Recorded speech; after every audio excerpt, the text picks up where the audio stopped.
Hello everyone, welcome back to my channel. दोस्तों, प्रस्तुत है आज की ब्रेकिंग न्यूज़। लेखा परीक्षा निदेशालय में तबादलों के लिए बनी शासन की कमेटी, गड़बड़ियों के बाद लिया गया फैसला। बीईओ के फरमान ने उड़ाई नींद, छुट्टियों में कहां से भूसा लाए गुरुजी। यूजीसी से स्वीकृत वेतनमान देने का विचार करने के निर्देश। दूसरे के प्रमाण पत्रों पर नौकरी कर रहे अध्यापक पर एफआईआर दर्ज, वेतन रिकवरी करने की प्रक्रिया शुरू। शिक्षकों के अंतर जनपदीय स्थानांतरण को लेकर संयुक्त सचिव से की मुलाकात, जाने क्या मिला आश्वासन।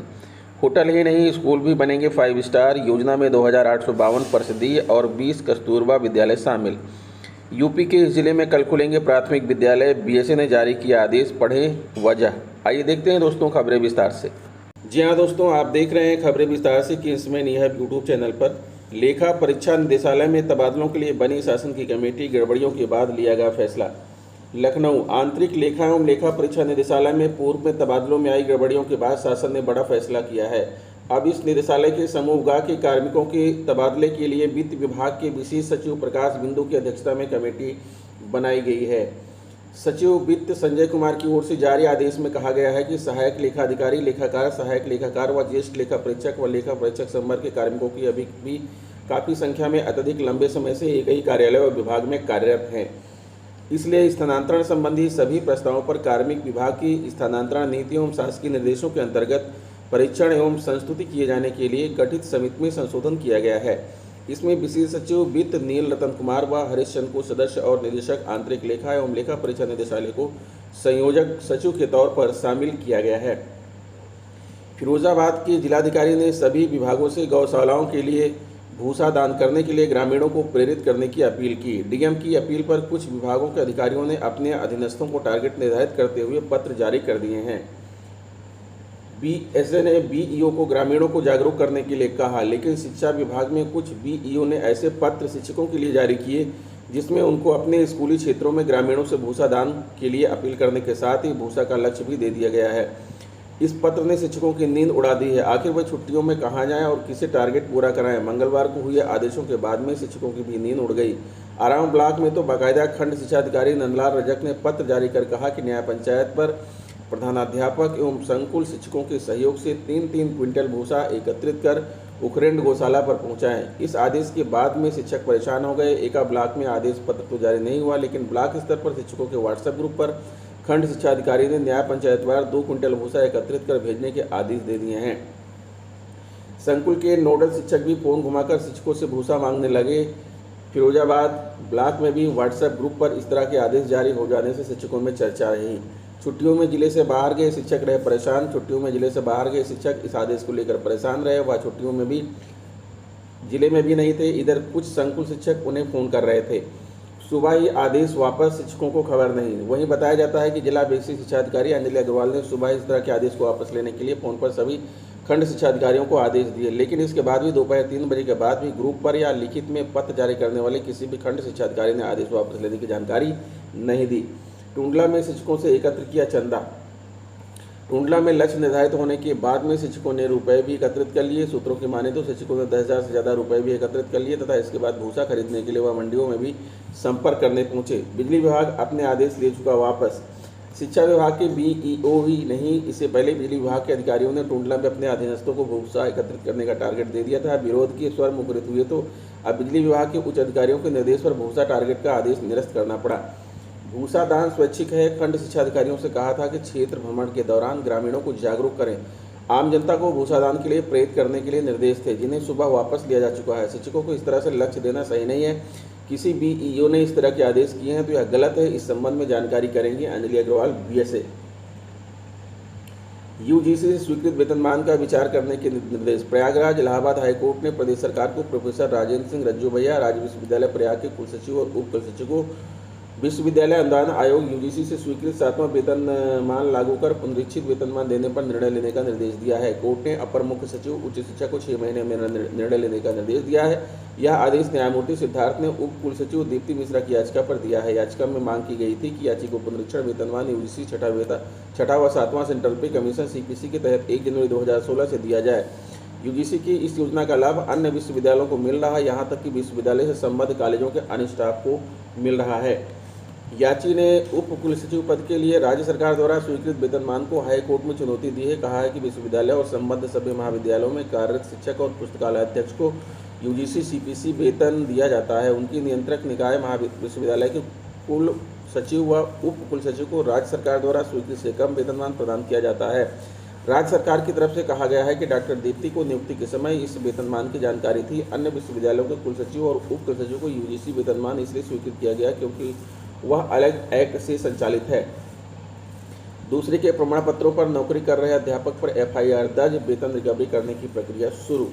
बस्ती दूसरे के प्रमाण पत्रों डॉक्यूमेंट्स के आधार पर बेसिक शिक्षा विभाग में सहायक अध्यापक टीचर बनकर 12 साल तक नौकरी जाप करने वाले फर्जी अध्यापक पर पैकुलिया थाने में मुकदमा दर्ज कराया गया है। बीएसए कार्यालय के अनुसार जांच रिपोर्ट में फर्जीवाड़े की पुष्टि होने के बाद बीएसए जगदीश शुक्ल ने गौर ब्लॉक के उच्च प्राथमिक विद्यालय जलालाबाद में सहायक अध्यापक पद पर कार्यरत भानु प्रताप यादव को नोटिस देकर अपना पक्ष रखने के लिए नोटिस जारी किया था, मगर कोई जवाब नहीं आया। दूसरों के प्रमाण पत्रों पर नौकरी कर रहे अध्यापक पर एफआईआर दर्ज, वेतन रिकवरी करने की प्रक्रिया शुरू।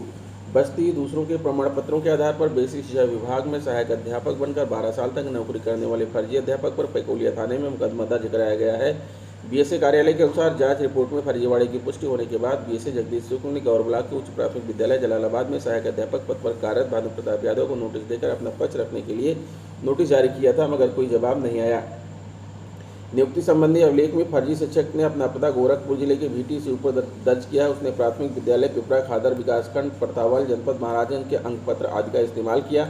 फर्जीवाड़े की पुष्टि होने के बाद बीएसए ने आरोपी प्रधानाध्यापक की सेवा समाप्त करने के साथ ही मुकदमा दर्ज कराने का आदेश जारी कर दिया है।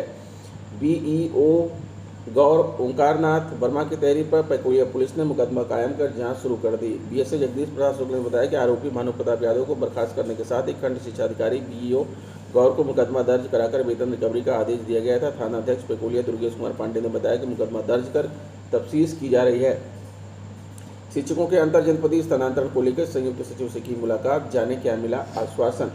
आज शिक्षा निदेशालय प्रयागराज में मौजूद संयुक्त सचिव सर से मुलाकात हो पाया क्योंकि सचिव सर कोर्ट से सीधे लखनऊ निकल गए। उनसे मुलाकात में एक बात स्पष्ट रूप से निकल कर आया कि शासन फिलहाल अंतर जनपदीय स्थानांतरण को प्राथमिकता में रखा हुआ है, जो कि जून में कराने की तैयारी में है। दूसरी तरफ आज लखनऊ में डिप्टी सीएम केशव जी ने स्पष्ट बोला, अभी पहले अंतर जनपदीय तबादला होने जा रहा है, उसके बाद ब्लॉक तबादला होगा, उसके बाद बेसिक शिक्षा मंत्री जी के कार्यालय में भी ब्लॉक तबादला का ज्ञापन रिसीव करवाया गया। उसके पहले सीएम ऑफिस में भी यही बताया गया।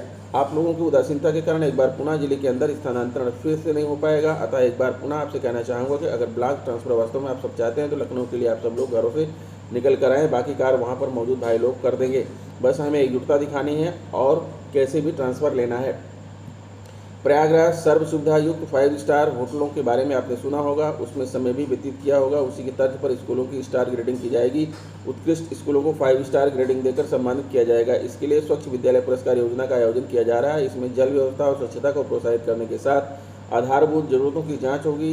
इसे राज्य परियोजना निदेशक की ओर से कराया जाएगा। प्रदेश के सभी 1,32,915 परिषदीय स्कूल 746 कस्तूरबा गांधी बालिका विद्यालय प्रतिभाग करेंगे।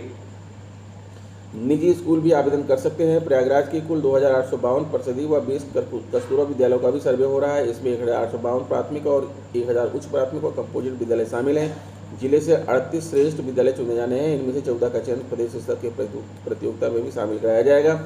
इसके साथ ही स्कूलों की ग्रेडिंग भी होगी। स्कूलों के सर्वे में देखा जा रहा है कि पर्याप्त स्वच्छ जल, शौचालय में पानी की व्यवस्था, हाथ धोने के लिए पानी, बालक बालिकाओं के लिए अलग अलग क्रियाशील मूत्रालय, दिव्यांग विद्यार्थियों, अध्यापकों और कर्मियों के लिए शौचालय है या नहीं। बीएसए प्रवीण कुमार तिवारी ने बताया कि स्कूल में हाथ धोने के लिए साबुन, हैंड वॉश के लिए मल्टीपल टोटी होना भी जरूरी है। कूड़ा निस्तारण के लिए पर्यावरणीय सफाई का मूल्यांकन भी किया जा रहा है। मिड डे मील बनाने वाले रसोइयों के कार्य व्यवहार का भी परीक्षण प्रतियोगिता का हिस्सा है। कोविड-19 से बचाव संबंधी उपायों को लेकर भी व्यवस्था जांची जा रही है। विद्यालयों को देने हैं 59 प्रश्नों के उत्तर। राज्य परियोजना निदेशक सर्व शिक्षा अभियान की तरफ से जारी पत्र में निर्देशित है कि प्रतियोगिता में शामिल विद्यालयों की वस्तु स्थिति का निर्धारण के लिए 59 प्रश्न तैयार किए गए हैं। प्रत्येक प्रश्न के लिए अलग अलग अंक हैं, जैसे जल व्यवस्था के मूल्यांकन के लिए कुल 22, शौचालय के लिए 27, साबुन से हाथ धोने के लिए 14, संचालन एवं रख रखाव के लिए 21 अंक निर्धारित हैं। इसी क्रम में व्यवहार परिवर्तन एवं क्षमता निर्माण के लिए 11, कोविड-19 से बचाव के उपाय के लिए 15 अधिकतम अंक तय हैं। सभी को मिलाकर देखें तो 110 अंकों के मूल्यांकन होना है। बाद में विद्यालयों को 1 से लेकर 5 तक की ग्रेडिंग भी दी जाएगी। सबसे अच्छे स्कूल को 5 स्टार मिलेंगे। स्टार ग्रेडिंग के मानक जो विद्यालय 90 से 100% मानक पूरा करेंगे उनको 5 स्टार दिया जाएगा। उन्हें उत्कृष्ट लिखते हुए इसे बनाए रखने की टिप्पणी दी जाएगी। 75 से 89% अंक पाने वाले 4 स्टार बनेंगे, इसके लिए बहुत अच्छा लिखा जाएगा। 51 से 74% अंक पाने वाले स्कूलों को 3 स्टार मिलेंगे, यह भी टिप्पणी होगी अच्छा, परंतु यहाँ थोड़ी और सुधार की आवश्यकता है। 35 से 50% अंक पाने वाले को 2 स्टार दिए जाएंगे, उनके लिए अच्छा और सुधार की संभावना है लिखा जाएगा। 35% से कम अंक पाने वालों को 1 स्टार मिलेगा, उन्हें खराब एवं विचारणीय सुधार की आवश्यकता लिखा जाएगा। यह पत्र है दोस्तों प्रेषक जिला कार्यक्रम अधिकारी बलिया, सेवा में जिला बेसिक शिक्षा अधिकारी बलिया। पोषण पाठशाला दिनांक 26/5/2022 के आयोजन के क्रम में प्राथमिक विद्यालय खोले जाने के संबंध में महोदय अवगत कराना है कि निदेशालय बाल विकास सेवा एवं पुष्टाहार उत्तर प्रदेश लखनऊ की पत्र संख्या ये दिनांक 20 मई 2022 के द्वारा अवगत कराया गया है कि प्रमुख सचिव महोदय की अध्यक्षता में प्रथम पोषण पाठशाला का आयोजन दिनांक 26/5/2022 को अपराह्न 12 से 2 बजे के मध्य NIC के माध्यम से वीडियो कॉन्फ्रेंसिंग तथा इस कार्यक्रम का लाइव वेबकास्ट लिंक ये पर किया जाएगा। इस कार्यक्रम में कोई भी लाभार्थी आम जनमानस एवं आंगनबाड़ी कार्यकर्तियों, मिनी आंगनबाड़ी कार्यकर्तियों, आशा संघनी तथा आंगनबाड़ी केंद्र के लाभार्थी कार्यक्रम में सीधे जुड़ेंगे। आप अवगत हैं कि अधिकांश आंगनबाड़ी केंद्र प्राथमिक विद्यालय में संचालित हो रहे हैं। वर्तमान समय में प्राथमिक विद्यालय बंद चल रहा है। उपरोक्त कार्यक्रम के आयोजन को दृष्टिगत रखते हुए मुख्य विकास अधिकारी महोदय द्वारा दिनांक 26/5/2022 को समय 11 बजे से प्राथमिक विद्यालय खोले जाने के निर्देश दिए गए हैं।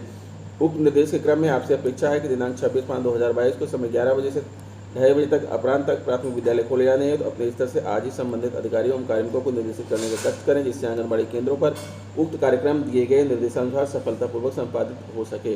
भवदीय KM पांडे, जिला कार्यक्रम अधिकारी बलिया।